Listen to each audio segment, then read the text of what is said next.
യുവവാണി.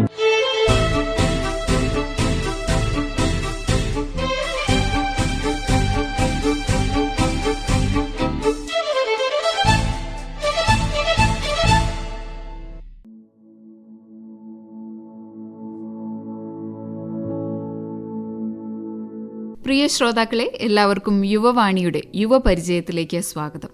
ഇന്ന് യുവപരിചയത്തിൽ നമ്മളോടൊപ്പം ഉള്ളത് പാട്ടുകാരിയും വയലിനിസ്റ്റുമായ രേവതി നാരായണാണ്. സ്വാഗതം യുവവാണിയിലേക്ക്. നമസ്കാരം. ഇപ്പോൾ രേവതി എവിടെന്നാ വരുന്നത്? ഞാൻ ആലുവ പുളിഞ്ചോട് നിന്നാണ് വരുന്നത്. എന്താ ചെയ്യുന്നത്? ഞാനിപ്പോൾ UC കോളേജിലാണ്, യൂണിയൻ ക്രിസ്ത്യൻ കോളേജിലാണ് ഇപ്പോൾ അഡ്മിഷൻ എടുത്തിരിക്കുന്നത്. BSc zoology with psychology, botany and statistics ആണ് എടുത്തിരിക്കുന്നത്. സംഗീതം എപ്പോഴാണ് പഠിക്കാൻ തുടങ്ങിയത്? ഏത് പ്രായത്തിലാണ്? സംഗീതം ചെറുപ്പം മുതലേ പഠിക്കുന്നുണ്ട്. ആച്ചി, അതായത് അമ്മയുടെ അമ്മ, ഇങ്ങനെ ഒരുപാട് ഇങ്ങനെ പാട്ട് പാടിത്തരും.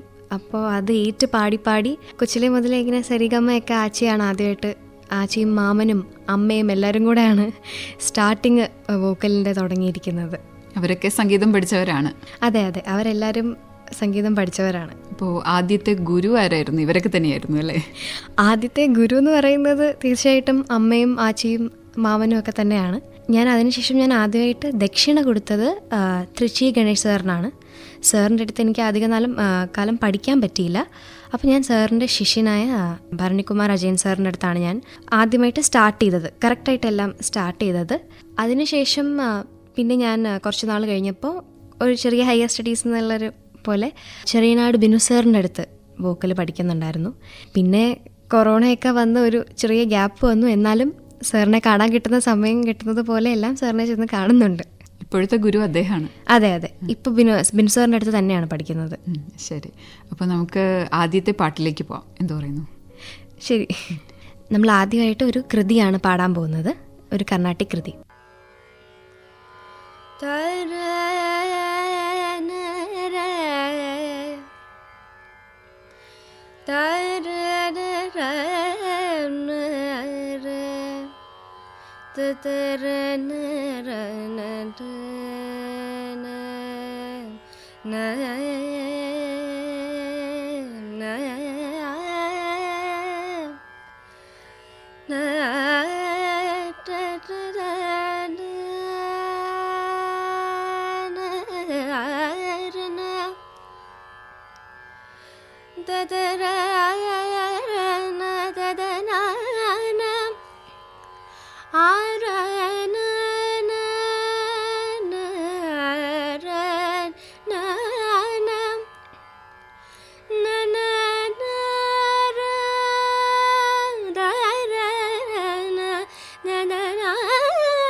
കരുണയ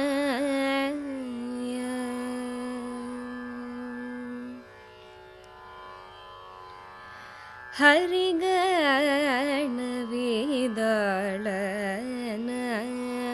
പരമ പടുചരിത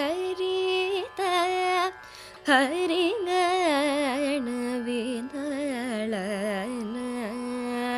പരമ പടുചരിത ചാരു കരഹൃദം വാസ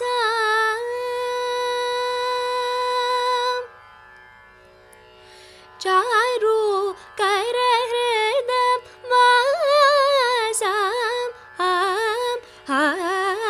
ചാരു കരഹൃദം വാസ നിരൂപമ ശരചാപമ ആമവ കരുണയ ചാരു കരഹൃദം വാസ നിരൂപമ ശരചാപമ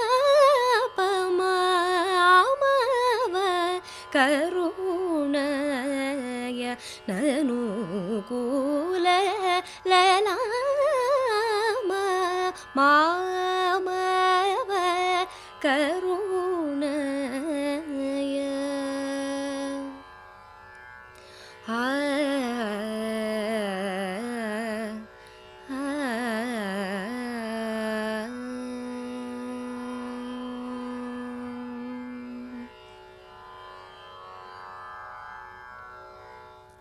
അപ്പോൾ പാട്ടിനൊപ്പം വയലിനും ഉണ്ട്. അതെ അതെ അല്ലേ? ഈ വയലിൻ പഠനം എപ്പോഴാണ് തുടങ്ങിയത്? വയലിൻ ഞാൻ പഠിക്കാൻ തുടങ്ങിയത് ഒരു 6ാം ക്ലാസ് ആയപ്പോഴാണ് പഠിക്കാൻ സ്റ്റാർട്ട് ചെയ്തത്. മാവേലിക്കര വിജയകൃഷ്ണൻ സാറിൻ്റെ അടുത്താണ് ഞാൻ ആദ്യമായിട്ട്. സാറാണ് എൻ്റെ ഫസ്റ്റ് ഗുരു. ഇപ്പോൾ ഇത്രയും എല്ലാം വായിക്കാൻ പറ്റുന്നുണ്ടെങ്കിൽ അതെല്ലാം സാറിൻ്റെ അനുഗ്രഹമാണ്. അപ്പോൾ ഈ ഒരു മൊമെൻറ്റിൽ സാറിന് ഡെഡിക്കേറ്റ് ചെയ്യുന്നു. സാർ എന്നെ ഞാൻ കീർത്തനം വായിക്കുന്ന ഒരു ലെവൽ വരെയൊക്കെ സാർ എന്നെ എൻ്റെ കൂടെ തന്നെ ഉണ്ടായിരുന്നു. പിന്നെ ഞാൻ കൊറോണ വന്നു കഴിഞ്ഞപ്പോൾ 10th കഴിഞ്ഞ് ഇങ്ങോട്ട് ആലുവ ഷിഫ്റ്റ് ചെയ്ത് കഴിഞ്ഞപ്പോഴത്തേക്കും ഒരു ഗ്യാപ്പ് വന്നു. ഇപ്പോൾ ഞാൻ വയലിൻ പഠിച്ചുകൊണ്ടിരിക്കുന്നത് എടപ്പള്ളി അജിത് സാറിൻ്റെ അടുത്താണ്, എടപ്പള്ളി അജിത് കുമാർ സാറിൻ്റെ അടുത്താണ്. നമ്മുടെ സ്കൂളിലൊരു കോമ്പറ്റീഷൻസ് ഒക്കെ വന്നപ്പോൾ ചേർത്തല സുനിൽകുമാർ സാറാണ് ഞാൻ വായിക്കുന്നത് കേട്ടിട്ട് എന്നെ അജിത് സാറിൻ്റെ അടുത്തേക്ക് റെഫർ ചെയ്തത്. ഞാൻ അതുപോലെ വെസ്റ്റേൺ പഠിക്കുന്നത് കാരൽ ജോർജ് സാറിൻ്റെ അടുത്താണ്, ഇവിടെ എടപ്പള്ളി തന്നെ. സാർ ഓർഫിയോ ബാൻഡിലെ ഒരു കോർ മെമ്പറാണ്. സാറും ഇങ്ങനെ ഒരുപാട് തിരക്ക് ആയിട്ട് നടന്നുകൊണ്ടിരിക്കുകയാണ്. ഇപ്പം അതും ക്ലാസ്സുകളൊരു ചെറിയ ഗ്യാപ്പ് വന്ന് നിൽക്കുകയാണ്. ഈ പറഞ്ഞ പോലെ എക്സാം ഒക്കെ വന്നല്ലോ, 12th എക്സാം വന്നു. അപ്പോൾ ചെറിയൊരു ഗ്യാപ്പ് വന്നു അതിൻ്റെ ഇടയ്ക്ക്. ഇനിയിപ്പോൾ വീണ്ടും ഇങ്ങനെ എത്രയും പെട്ടെന്ന് റീസ്റ്റാർട്ട് ചെയ്യണം എന്ന് ആലോചിച്ച് ഇരിക്കുകയാണ്. ഈ വയലിൻ പഠിക്കാൻ വല്ല കാരണം ഉണ്ടായിട്ടുണ്ടോ? അതായത് വയലിനിലേക്ക് വരാനുള്ള ഒരു സാഹചര്യം എങ്ങനെയാണ് ഉണ്ടായത്? എനിക്ക് ആ സമയത്ത് അറിയാലോ, നമുക്ക് തീരുമാനിക്കാനുള്ള ഒരു ഇതൊന്നുമില്ല. അപ്പോൾ അമ്മയ്ക്ക് വയലിൻ ഒരുപാട് ഇഷ്ടമാണ്. അമ്മയുടെ ഫസ്റ്റ് ഒരു പ്രോംപ്റ്റ് പോലെ ഉണ്ടായിരുന്നത് അമ്മയാണ് വയലിൻ സ്റ്റാർട്ട് ചെയ്തത്. പിന്നെ താത്തായും, അതായത് അമ്മയുടെ അപ്പ എല്ലാം നമുക്ക് ഭയങ്കര സപ്പോർട്ടീവായിട്ട് മാവേലിക്കരയിൽ നിന്ന സമയത്താണ് ഞാൻ പഠിക്കാൻ സ്റ്റാർട്ട് ചെയ്തത് വയലിൻ. അപ്പോൾ കൊണ്ടുവിടുകയും വിളിച്ചുകൊണ്ട് വരികയും എല്ലാം താത്ത ആച്ചി കൂടെ നിന്നാണ് ചെയ്തത്. അപ്പോൾ ആദ്യം വലിയ ഇഷ്ടമൊന്നും ഉണ്ടായിരുന്നില്ല വയലിനോട്. വായിക്കുന്നോ വയലിൻ പഠിക്കുന്നോ എന്നൊക്കെ ചോദിച്ചു കഴിഞ്ഞാൽ ഇല്ല എനിക്ക് വയലിൻ വേണ്ട എന്നൊക്കെ പറയും. പക്ഷേ പിന്നീട് വിജയകൃഷ്ണൻ സാറും പിള്ളേരെല്ലാവരും വായിക്കുന്ന കണ്ടപ്പോൾ അതിനോടൊരു ഇഷ്ടം തോന്നി. പിന്നെ ആ ഒരു ട്രാക്കിലേക്ക് നമ്മുടെ വീട്ടുകാരെല്ലാം സപ്പോർട്ട് ചെയ്ത് നിന്നാക്കി. ആദ്യം ഇഷ്ടമില്ലാതെ തുടങ്ങിയ ഒരു വയലിനിൽ, എന്നാൽ ഇപ്പോൾ ഒരുപാട് ഇഷ്ടമുള്ള ആ വയലിനിൽ രേവതി വായിക്കുന്നത് കേൾക്കാൻ ഞങ്ങൾക്ക് ആഗ്രഹമുണ്ട്. അപ്പോൾ എന്താണ് അടുത്തത് വായിക്കാൻ പോകുന്നത്? അടുത്തത് ഒരു കർണാട്ടിക് കൃതി വയലിനിൽ വായിക്കാം. ഇതിൽ രാഗം എന്ന് പറയുന്നത് ലതാംഗി രാഗത്തിലാണ് ഈ കൃതി സെറ്റ് ചെയ്തിരിക്കുന്നത്. ഇത് എഴുതിയിരിക്കുന്നത് ശ്രീ പട്ടണം സുബ്രഹ്മണ്യ അയ്യറാണ്. ഇതിൻ്റെ കൃതി എഴുതിയിരിക്കുന്നത്. ഖണ്ഡജാപ്പിലാണ് ഈ കൃതിയുടെ താളം.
സ്കൂൾ വിദ്യാഭ്യാസമൊക്കെ എവിടെയായിരുന്നു? ഞാൻ 10th വരെ പഠിച്ചത് മാവേലിക്കര ബിഷമൂർ വിദ്യാപീഠിലാണ് പഠിച്ചിരുന്നത്. അതിനുശേഷം +1 +2 ഇവിടെ ഭവൻസ് എളമക്കരയിലാണ് പഠിച്ചത്. അവിടെ വെച്ചൊക്കെ ഒരുപാട് സമ്മാനങ്ങൾ കിട്ടിയിട്ടുണ്ടല്ലോ, അതേക്കുറിച്ചൊക്കെ എന്ന് പറയാമോ? അതെ, ബിഷമൂറിൽ ഞാൻ പഠിച്ചപ്പോൾ അതൊരു ICSE ആയിരുന്നു ഞങ്ങൾക്ക്. ഇവിടെ CBSEയിലേക്ക് ഭവൻസിലേക്ക് വന്നപ്പോഴാണ് ഒരുപാട് കോമ്പറ്റീഷൻസ്. ICSE കമ്പയർ ചെയ്യുമ്പോൾ ഒരുപാട് ഓപ്പർച്യൂണിറ്റീസ്, വായിക്കാൻ പോകാനും പല ആൾക്കാരെ മീറ്റ് ചെയ്യാനും ഒക്കെ ഉള്ള ഒരു ഓപ്പർച്യൂണിറ്റി എനിക്ക് ഭവൻസിൽ നിന്നാണ് കിട്ടിയത്. അതിന് പ്രിൻസിപ്പൽ മാമിനെയും അവിടുത്തെ വയലിൻ വിനോദ് സാറിനെയും എല്ലാം ഒരുപാട് താങ്ക് യു. കാരണം ഒരുപാട് സ്ഥലങ്ങളിൽ ഇപ്പം സ്കൂൾ കോമ്പറ്റീഷൻസ് എല്ലാം അല്ലെങ്കിൽ കൂടി വെളിയിലുള്ള പ്രോഗ്രാംസിനൊക്കെ സാറ് എന്നെ കൊണ്ടുപോയിട്ടുണ്ട്.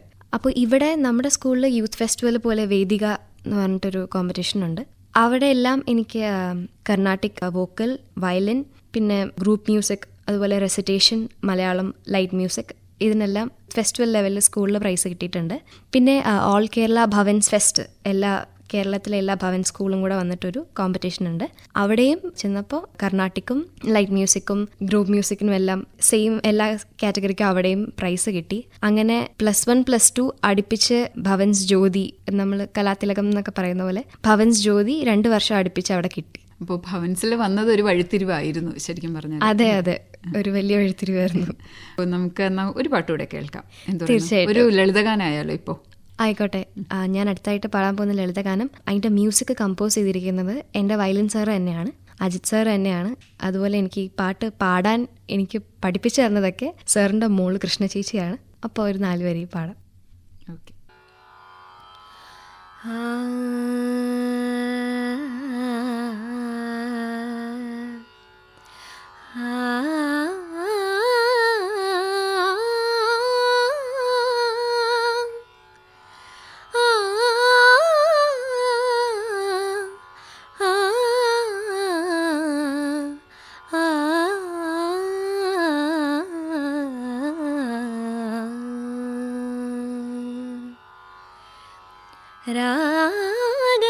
രാഗവീണമീട്ടും രാഗേന്ദുരാവിൽ രാഗസുധയൊഴുകും സ്വരഗംഗേ ശ്രുതി താളലയമോടെ കളനൂപുര സപ്ത സ്വരധാരയിലൊഴുകും അഞ്ജലികൾ രാഗാഞ്ജലികൾ. രാഗവീണമീട്ടും രാഗേന്ദുരാവിൽ രാഗസുധയൊഴുകും സ്വരഗംഗേ.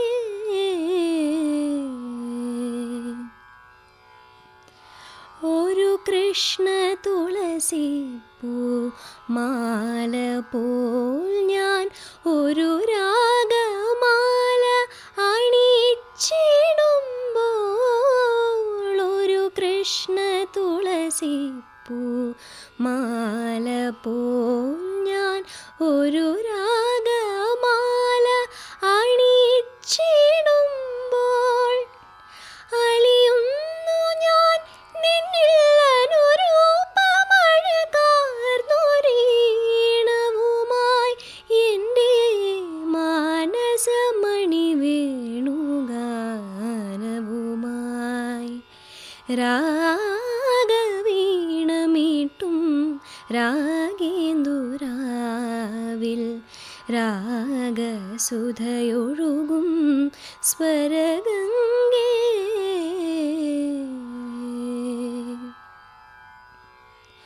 ഒരു 100 കനവിൻ്റെ പോലിമ പോൽ ഞാൻ തുടി താള പദപൂജ ചെയ്തിടുമ്പോൾ, ഒരു 100 കനവിൻ്റെ പോലിമ പോൽ ഞാൻ തുടി താള പദപൂജ ചെയ്തിടുമ്പോൾ നിറയുന്നു ഞാൻ നിറദീപമായി നിന്നിൽ നിറകുമ്പിളിൽ രാഗമാലികയായി നിറമനമോടെ ഉമാരതിയായി. രാഗവീണമീട്ടും രാഗേന്ദുരാവിൽ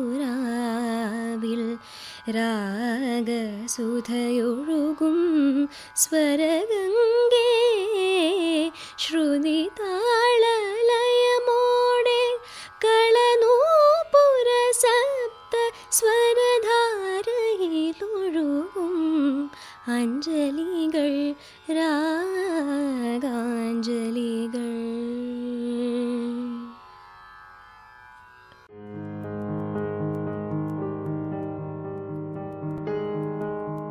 യുവവാണിയുടെ യുവപരിചയത്തിൽ ഇന്ന് നമ്മളോടൊപ്പം ഉണ്ടായിരുന്നത് ഗായികയും വയലിനിസ്റ്റുമായ രേവതി നാരായൺ. രേവതിയുടെ വിശേഷങ്ങൾ തുടർന്ന് കേൾക്കാം നാളെ രാത്രി 8:05 യുവവാണിയിൽ.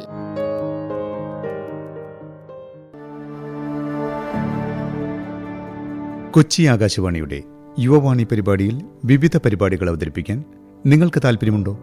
18-നും 35-നും ഇടയിൽ പ്രായമുള്ളവർക്കാണ് അവസരം. യൂത്ത് ക്ലബ്ബുകൾക്കും പങ്കെടുക്കാം. ഇതിനായി നിങ്ങളുടെ വിവരങ്ങൾ ഉൾപ്പെടുത്തി 94 47 56 22 12 എന്ന നമ്പറിലേക്ക് വാട്സപ്പ് സന്ദേശം അയക്കാം. സന്ദേശങ്ങൾ യുവവാണി എന്ന തലക്കെട്ടോടെ വേണം അയക്കാൻ. നമ്പർ ഒരിക്കൽ കൂടി പറയാം: 94 47 56 22 12 9475 62212. യുവവാണി എന്ന തലക്കെട്ട് കൊടുക്കാൻ മറക്കരുത്.